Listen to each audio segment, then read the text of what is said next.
ಕೂದಲು ಉದುರುವಿಕೆ ಎಲ್ಲ ವಯೋಮಿತಿ ಜನರಿಗೆ ಕಾಡುವ ಸಾಮಾನ್ಯ ಸಮಸ್ಯೆಯಾಗಿದೆ.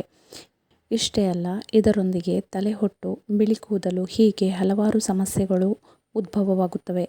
ಇದಕ್ಕೆ ನೈಸರ್ಗಿಕವಾಗಿ ಪರಿಹಾರ ಕಂಡುಕೊಳ್ಳುವುದು ಉತ್ತಮ. ನಾವು ಗಮನಿಸಿದಾಗ ನಮ್ಮ ಹಿರಿಯರ ಕೂದಲು ಹೆಚ್ಚು ಸುಂದರ ಹಾಗೂ ಉದ್ದವಾಗಿರುತ್ತದೆ. ಅಷ್ಟೇ ಅಲ್ಲ, ಅವರಿಗೆ ಯಾವುದೇ ಕೂದಲು ಸಂಬಂಧಿ ಸಮಸ್ಯೆಗಳಿರುವುದಿಲ್ಲ. ಅದಕ್ಕೆ ಕಾರಣ ಅವರು ಬಳಸುತ್ತಿದ್ದ ಸೀಗೆಕಾಯಿ.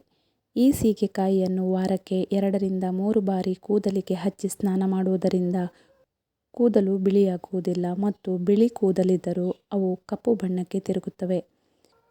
ದುಬಾರಿ ಶಾಂಪೂ, ಹೇರ್ ಪ್ಯಾಕ್ ಬಳಸಿ ಕೂದಲಿಗೆ ಹಾನಿ ಮಾಡಿಕೊಳ್ಳುವುದಕ್ಕಿಂತ ಸೀಗೆಕಾಯಿ ಪುಡಿಯಿಂದ ತಲೆಸ್ನಾನ ಮಾಡುವುದನ್ನು ಅಭ್ಯಾಸ ಮಾಡಿಕೊಂಡರೆ ಹೊಳೆಯುವ ಕೂದಲು ನಿಮ್ಮದಾಗುತ್ತದೆ.